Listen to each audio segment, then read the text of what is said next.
Defensoria Pública do Maranhão lançou ontem uma campanha de enfrentamento à violência e abuso sexual contra crianças e adolescentes. As atividades serão desenvolvidas em 12 escolas nos próximos 6 meses. A gente convidou para falar sobre o assunto o defensor público Davi Rafael Veras, titular do Núcleo de Defesa da Criança e do Adolescente. Rafael, já está com o microfone já? Então vem para cá, vamos conversar aqui rapidinho. Davi Rafael Veras, pode ficar do meu lado direito aqui, Davi, que é melhor para a gente ficar mais bonito aqui o cenário. Seja bem-vindo, tá bom? Bem, obrigado pelo convite. Foi lançado ontem, né? Isso. É um assunto que, na verdade, a gente tem sempre dado espaço aqui, Davi, para falar a respeito de todo tipo de violência, mas especialmente ontem, inclusive, nós tratamos aqui de violência contra a mulher, né? Pode virar só um pouquinho assim, para ficar de frente para a câmera. Contra a mulher. E hoje, é um assunto que a gente precisa debater, precisa falar, e eu queria que você contasse para a gente aí o que é o cerne dessa campanha. Bom dia, José, bom dia aos telespectadores. Obrigado pelo convite. Bem, a Defensoria Pública faz atendimentos regulares de crianças e adolescentes vítimas de abuso sexual. E nós percebemos as dificuldades que toda a rede de proteção enfrenta, né, nesse enfrentamento a essa mazela social. E diante dessa dificuldade que nós temos, nós iniciamos uma campanha de enfrentamento ao abuso sexual, que ela vai ter diversas frentes de atuação. Ela se baseou muito também em dados nacionais. Nós enfrentamos uma situação de subnotificação e um subdimensionamento das denúncias, né? Mas o que nós temos como dados nacionais é um boletim do Ministério da Saúde, que saiu em junho do ano passado, que aponta que de 2011 a 2017 ocorreram 141 mil casos notificados no sistema de saúde de abuso sexual. Então, a gente pensou em fazer uma campanha que atendesse a escola, porque a saúde já existe uma sistemática nacional que precisa ser aperfeiçoada, mas nós também precisamos estar na escola. Porque na saúde você diz questão de notificação. De notificação. Na área da saúde isso já é, inclusive, assim, há um protocolo, inclusive, que já é seguido. Existe um protocolo nacional que gera estatística nacional. Nós não temos isso na educação. Estudos internacionais indicam que 2 serviços públicos são os principais canalizadores de notificações, que é a saúde e a educação.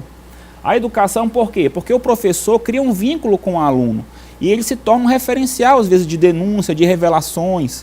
Então, o professor, o educador, ele é fundamental nesse processo. Ele precisa ser capacitado para aperfeiçoar a identificação desses casos, né? Saber fazer uma abordagem qualificada a essa criança, a esse adolescente, e saber a quem encaminhar esses casos. Davi, deixa eu tocar num assunto espinhoso aqui. Claro. Vamos lá.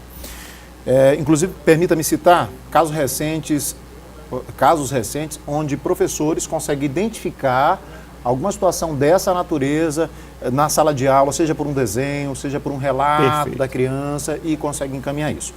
E isso geralmente se dá quando o professor está tratando de temas relacionados à educação sexual. Pronto, e aí bem aí é o tema espinhoso. Que muita gente diz, porque a escola não deve tratar disso. E, inclusive, foge exatamente do foco que é educação sexual e passa para tratar a coisa como sexualidade, que é muito diferente. Ou seja, quando a gente tem educação sexual na escola, quando você trata o assunto de forma correta, é possível, inclusive, combater o abuso sexual. Perfeitamente. É isso? Exatamente. Tratar de abuso sexual é saber que a criança precisa conhecer o seu corpo, não para instigar uma situação ou outra, mas para que ela conheça. E digo mais, essa sua ponderação é tão importante, porque estudos internacionais dizem que a melhor forma de prevenção contra o abuso sexual é a autodefesa da criança. Ou seja, não dá para você na rua identificar um agressor a olho nu, mas sim capacitar a criança para que ela possa identificar uma aproximação inadequada e possa repelir isso. Como é que se faz isso? Com a educação sexual. Então, a educação sexual é para que a criança entenda, obviamente que essa informação tem que ser passada à criança, ao adolescente, respeitando a sua idade e seu desenvolvimento. Perfeito. Então, correto. De forma lúdica, de forma sensível a essa condição. Mas é preciso se colocar isso. E a família também precisa discutir educação sexual. Por quê? Porque o pai e a mãe têm que ter intimidade com a criança, de informar ela, de capacitá-la para que ela saiba identificar uma situação de violação. Porque o violador ataca na clandestinidade, quando ninguém está perto. Então a criança às vezes se coloca sozinha, ela tem que ter elementos para identificar e notificar os pais.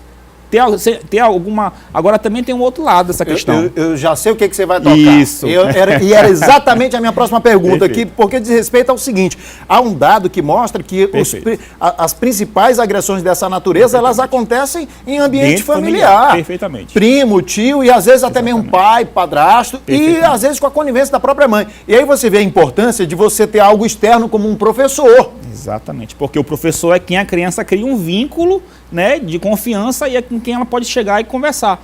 Exatamente, esses dados estão corretos.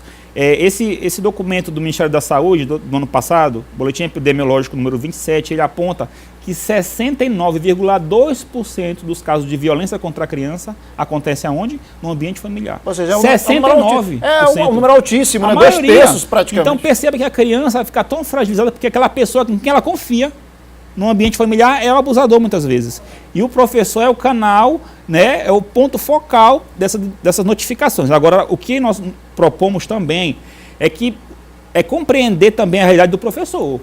Porque o professor está muitas vezes na ponta de lança, sem estrutura, às vezes se coloca numa situação de notificar um abuso e se torna vítima de ameaças do abusador. Então, essa proposta que nós temos de aproximação com a escola não só para capacitar esse profissional, mas também conhecer essa difícil realidade do professor, que às vezes também se torna vítima, às vezes numa comunidade dominada por organização criminosa. Como é que ele vai fazer se o abusador de repente tem envolvimento com crime organizado? Então nós vamos criar um canal específico com o professor nessa informação, para que se ele não se sinta seguro em denunciar para os meios padrões de denúncia, que ele faça uma denúncia, inclusive anônima, para a Defensoria Pública, agora uma denúncia qualificada, porque a qualificação da denúncia é outro ponto delicado nesse problema. E essa qualificação diz respeito ao quê? Ao quê? Porque assim, nós temos hoje várias denúncias que são feitas, por exemplo, no Disque Denúncia, que são inviáveis de ser investigadas. Por exemplo, liga uma mãe e fala, olha, eu quero dar uma denúncia de uma criança no Coroadinho, a Mariazinha está sendo vítima de abuso. Que Mariazinha? Aonde no Coroadinho? É muito vaga, né? Então, quando você conversa com profissionais, com autoridades da investigação, delegados de polícia, a própria Defensoria, quando a gente recebe, às vezes, no Disque 100 denúncias, muitas delas são inviáveis de serem praticadas e investigadas. Por quê?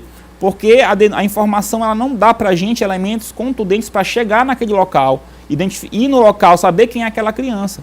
Então, essa notificação qualificada vai estar sendo trabalhada também nas escolas. Deixa eu dar um dado aqui, olha, consta que só em 2016 foram reportados, já que você falou do Disque Denúncia, 15.707 casos de violência sexual contra crianças e adolescentes neste canal. E aí, ou seja, se a denúncia ela não for qualificada, isso aqui dificilmente vai se transformar numa ação efetiva por parte do Estado. Perfeitamente. E a campanha também ela tem esse escopo de o quê? Uma coisa é nós fomentarmos a notificação, fomentarmos atores que façam essa denúncia. Outra coisa é nós acompanharmos, para saber quantas dessas notificações geraram investigações, quantas viraram processo e quantos foram elucidados. Conversar com o sistema de justiça, né, com o Ministério Público, o Judiciário, para saber qual é a dificuldade de elucidação desses casos, né? Porque a ideia também não é sair prendendo todo mundo. E entender também que o agressor muitas vezes foi vítima quando foi criança. O crime sexual, ele tem uma peculiaridade. Ele é um dos poucos crimes em que a vítima futuramente reproduz o crime. Então, veja você, uma vítima de assalto, de um delito como o roubo, não vai cometer o crime porque foi vítima disso. Né? Uma vítima de homicídio está morta, não vai prejudicar ninguém. Agora, uma vítima de abuso sexual ela entra naquilo que os especialistas chamam de ciclo de violência. E ela tem uma grande probabilidade de reproduzir o mal. É igual quem acompanha violência em casa, por exemplo, por parte do pai, com a mãe, ele tende a repetir isso também. Por quê? Vamos lá. O próprio estudo que foi realizado identifica que 33% dos abusos contra crianças foram repetidos. Se você comete um abuso com uma criança de 0 a 6 anos, que está naquela faixa da primeira infância, na formação do seu caráter, você muda o referencial sexual dela. Você causa uma percepção distorcida da relação sexual. Cara, o prejuízo é muito grande. É uma destruição psicológica enorme. Então, além disso, o sistema também tem que estar capacitado, o sistema de proteção, para fazer o acompanhamento terapêutico dessas vítimas. E também do agressor, que isso é um tabu que se diz hoje. É um tabu porque agressor quer só que seja preso e pague pelo que fez. Só que ele vai sair, ele vai cumprir a pena e ele vai sair em determinado momento. E ele foi, em muitos momentos, vítima na infância também. Então, essa pessoa tem que ser tratada, tem que ter um acompanhamento terapêutico. Tem que ter o caráter punitivo, pelo fato exatamente, de ser, mas tem que ter o caráter de ressocializador e de reestruturar a sua condição. Perfeitamente. Então, a campanha ela tem várias frentes de atuação, desde frentes como prevenção junto à população, para buscar esse diálogo do pai com a criança, da mãe com a criança. Tem uma frente de enfrentar a subnotificação, fomentando na escola uma capacitação dos professores, entendendo as suas realidades, e tem também o eixo da repressão, e repressão não só criminal, uma repressão que o sistema de proteção vai fazer. Quais encaminhamentos, quem faz o quê? Ninguém sabe. O professor não sabe o que a Defensoria faz, o que o Conselho Tutelar faz, o que o Ministério Público faz, o que a delegacia faz. Então nós precisamos capacitar e organizar essa rede, que hoje muitas vezes a informação é desconexa, formalizada. Às vezes eu tenho que fazer um ofício para comunicar uma situação. Burocratizar a relação atrasa a resposta do sistema para uma situação que é urgente, que causa um dano eterno para uma criança. Então nós precisamos também trabalhar essa rede para que ela converse mais e converse melhor. Davi Rafael Veras, titular do Núcleo de Defesa da Criança e do Adolescente, defensor público, agradeço a tua presença aqui, inclusive acho que, apesar do pouco tempo, e nós ainda estouramos um pouquinho, mas nós tocamos em pontos aqui importantíssimos, porque muitas vezes falta um pouquinho também da gente abrir mais a visão, ter empatia, inclusive, com todos os lados, perfeitamente, e até para que a gente possa tomar consciência do melhor tipo de prevenção, do melhor tipo de reação que a gente, enquanto sociedade, tem que ter. Então, com certeza. Eu quero te agradecer a presença aqui e a oportunidade da gente discutir esse assunto. A gente agradece. Tá bom? Obrigado, prazer, meu irmão. Muito obrigado.